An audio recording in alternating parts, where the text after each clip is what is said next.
Hello students, आपको actinides पढ़ाए जा रहे हैं। पिछले वीडियो में हमने एक्टिनाइड्स के बारे में बताया था। इलेक्ट्रॉनिक विन्यास, आयनिक आकार, ऑक्सीकरण अवस्था के बारे में चर्चा कर चुके हैं।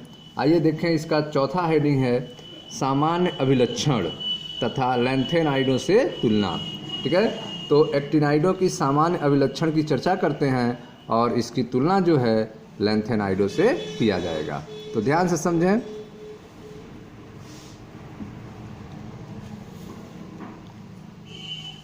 सभी एक्टिनाइड धातुएं देखने में चांदी की तरह लगती हैं। ठीक है, तो आप देख रहे हैं कि जो एक्टिनाइड्स धातुएं होती हैं वह देखने में कैसी लगती हैं? चांदी की तरह, सिल्वर की तरह सफ़ेद दिखती हैं। सभी एक्टिनाइड धातुएं देखने में चांदी की तरह लगती हैं, परंतु विभिन्न प्रकार की संरचनाएं दर्शाती हैं। ठीक है, तो सभी एक्टिनाइड्स धातुएं जो हैं वह देखने में चांदी की तरह लगती हैं, परंतु यह विभिन्न प्रकार की संरचनाएं दर्शाती हैं। संरचनाओं में भिन्नता के कारण, ठीक है, संरचनाओं में जो भिन्नता है उसका जो कारण है धात्विक त्रिज्याओं में अनियमितताएं। ठीक है, जो लैंथेनाइडों में कहीं अधिक है। ठीक, संरचनाओं में भिन्नता का जो कारण है वह है धात्विक त्रिज्याओं में अनियमितताएं। ठीक है, तो धात्विक त्रिज्याओं में अनियमितताएं होती हैं जिसके कारण संरचनाओं में अंतर पाया जाता है, भिन्नता पाया जाता है। ठीक है, जो लैंथेनाइडों से कहीं अधिक होती हैं। ठीक है, तो एक्टिनाइडों में जो संरचनाओं में भिन्नता होती है वह लैंथेनाइडों से अधिक होती है। ठीक है, एक्टिनाइड अत्यधिक अभिक्रियाशील धातुएं हैं। ठीक है, तो एक्टिनाइड्स जो होते हैं वे अत्यधिक अभिक्रियाशील धातुएं होती हैं। क्यों? तो इसके बारे में हमने आपको बताया कि 5F कक्षकों तथा 4F कक्षकों में उनके तरंग फलन के कोणीय भाग के संदर्भ में समानता पाई जाती है, परंतु वे इतने धंसे हुए नहीं होते जितने कि 4F कक्षक होते हैं। ठीक है, अतः 5F कक्षक अधिक मात्रा में आबंधन में भाग ले सकते हैं। ठीक है, तो जब 5F कक्षक अधिक मात्रा में आबंधन में भाग ले सकते हैं, अतः एक्टिनाइड जो हैं अत्यधिक अभिक्रियाशील धातुएं होती हैं। ठीक है, विशेषकर जब वे सूक्ष्म विभाजित हों। ठीक है, जब वे सूक्ष्म विभाजित होती हैं तो वह अधिक अभिक्रियाशीलता प्रदर्शित करती हैं।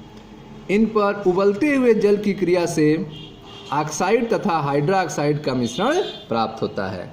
तो एक्टिनाइड्स का उबलते हुए जल से क्रिया करती हैं एक्टिनाइड्स, जिससे इनका हाइड्रोक्साइड और ऑक्साइड प्राप्त होता है। देखें ध्यान से, सभी एक्टिनाइड धातुएं देखने में चांदी की तरह लगती हैं। ठीक है, सभी एक्टिनाइड्स धातुएं जो हैं वे देखने में कैसे लगती हैं? चांदी की तरह लगती हैं, परंतु विभिन्न प्रकार की संरचनाएं दर्शाती हैं। ठीक है, संरचनाओं में भिन्नता का कारण धात्विक त्रिज्याओं में अनियमितताएं हैं जो लैंथेनाइडों में अधिक होती हैं, लैंथेनाइडों से अधिक होती हैं। ठीक है, एक्टिनाइड अत्यधिक अभिक्रियाशील धातुएं हैं, विशेषकर जब वे सूक्ष्म विभाजित हों।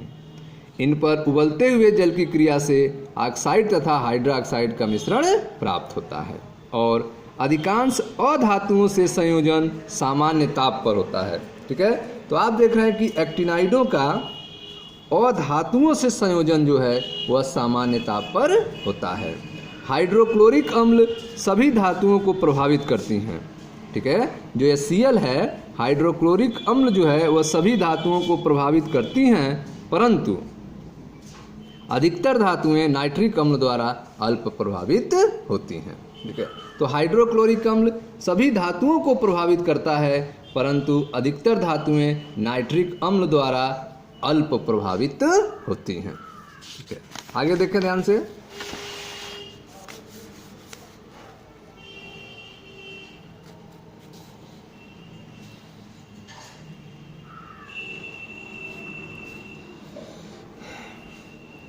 ऐसा क्या होता है कि हाइड्रोक्लोरिक अम्ल जो है वह सभी धातुओं को प्रभावित करता है, परंतु अधिकतर धातुएं जो हैं वह नाइट्रिक अम्ल द्वारा अल्प प्रभावित होती हैं। तो अधिकतर धातुएं नाइट्रिक अम्ल द्वारा अल्प प्रभावित होती हैं। इसका क्या कारण है? तो कारण देखें ध्यान से। इसका कारण यह है कि इन धातुओं पर ऑक्साइड की संरक्षी परत बन जाती है, संरक्षी सतह बन जाती है, ठीक है। तो आप देख रहे हैं कि धातुओं पर संरक्षी परत बन जाती है, जिसके कारण ठीक है यह कम क्रियाशील होती हैं। क्षारों का इन धातुओं पर कोई प्रभाव नहीं पड़ता है। ठीक है, क्षारों पर इन धातुओं का कोई प्रभाव नहीं पड़ता है। एक्टिनाइडों के चुंबकीय गुण लैंथेनाइडों के तुलना में अधिक जटिल होते हैं। ठीक है, तो जो एक्टिनाइडों का चुंबकीय गुण होता है वह लैंथेनाइडों की तुलना में अधिक जटिल है। यद्यपि 5F के अयुगलित इलेक्ट्रॉनों की संख्या के साथ एक्टिनाइडों की चुंबकीय प्रवृत्ति में परिवर्तन लगभग वैसा ही है जैसा लैंथेनाइडों के संगत परिणामों में है। ठीक है, तो आप देख रहे हैं कि एक्टिनाइडों के जो चुंबकीय गुण हैं वह लैंथेनाइडों की तुलना में अधिक जटिल होती हैं। ठीक है, यद्यपि 5F के जो अयुग्मित इलेक्ट्रॉन हैं, 5F के अयुगलित इलेक्ट्रॉनों की संख्या के साथ एक्टिनाइडों के चुंबकीय प्रवृत्ति में जो परिवर्तन है वह लगभग वैसा ही है जैसा लैंथेनाइडों के लिए संगत परिणाम में है। ठीक है, हालांकि ये मान लैंथेनाइडों में कुछ अधिक होते हैं। ठीक है, ये जो मान है चुंबकीय गुण का वह लैंथेनाइडों में कुछ अधिक होते हैं। एक्टिनाइडों के व्यवहार से यह स्पष्ट है कि प्रारंभिक एक्टिनाइडों की आयनन एंथैल्पी प्रारंभिक लैंथेनाइडों से कम है। ठीक है, तो एक्टिनाइडों के व्यवहार से यह स्पष्ट है कि प्रारंभिक एक्टिनाइडों की आयनन एंथैल्पी ठीक है प्रारंभिक लैंथेनाइडों से कम होता है। ठीक है, यद्यप सही रूप से ज्ञात नहीं है। ठीक है, यह उचित भी प्रतीत होता है क्योंकि जब 5F कक्षक भरना प्रारंभ होंगे तो वे इलेक्ट्रॉन के आंतरिक क्रोड में कम भेदन करेंगे। ठीक है, एक्टिनाइडों के व्यवहार से यह स्पष्ट है कि प्रारंभिक एक्टिनाइडों के आयनन एंथैल्पी प्रारंभिक लैंथेनाइडों से कम होते हैं। ठीक है, क्यों?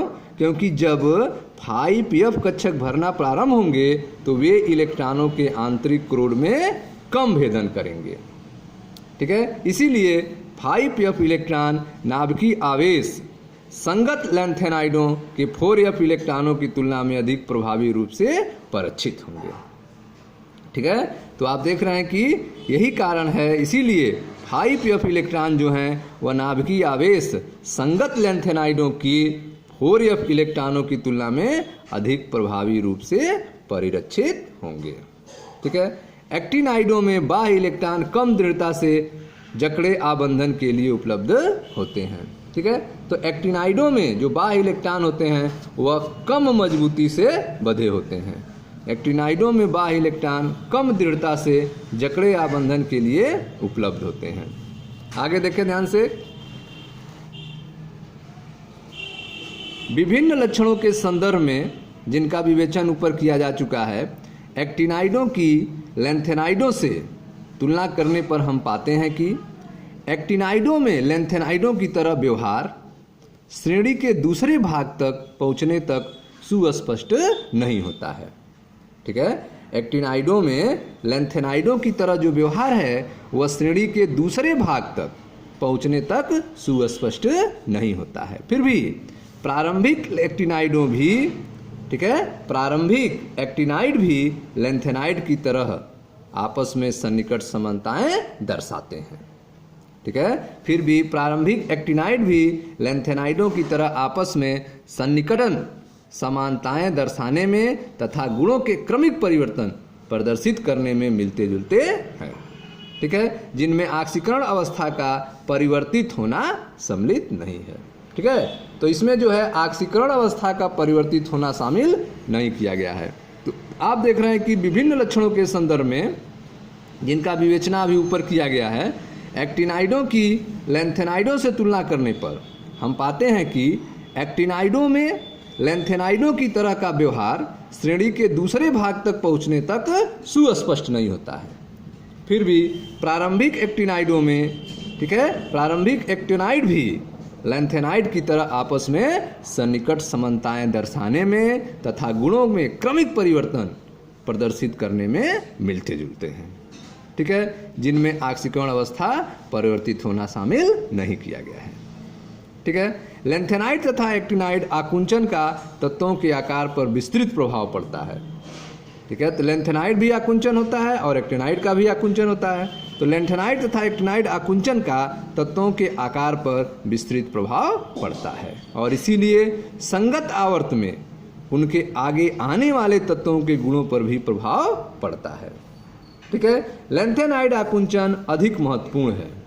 लैंथेनाइड आकुंचन जो है वह अधिक महत्वपूर्ण है क्योंकि एक्टिनाइडों के पश्चात आने वाले तत्वों का रसायन अभी तक ज्ञात कम है। ठीक है, अभी तक कम ज्ञात हैं। ठीक है, तो आप देख रहे हैं कि लैंथेनाइड आकुंचन अधिक महत्वपूर्ण होता है। लैंथेनाइड आकुंचन जो है वो अधिक महत्वपूर्ण है क्योंकि एक्टिनाइडों के पश्चात आने वाले तत्वों का रसायन अभी तक कम ज्ञात है। ठीक है स्टूडेंट्स, तो यह था कुछ महत्वपूर्ण गुण के बारे में जो लैंथेनाइड और एक्टिनाइड दोनों को लेकर आपको बताया गया है। Thank you.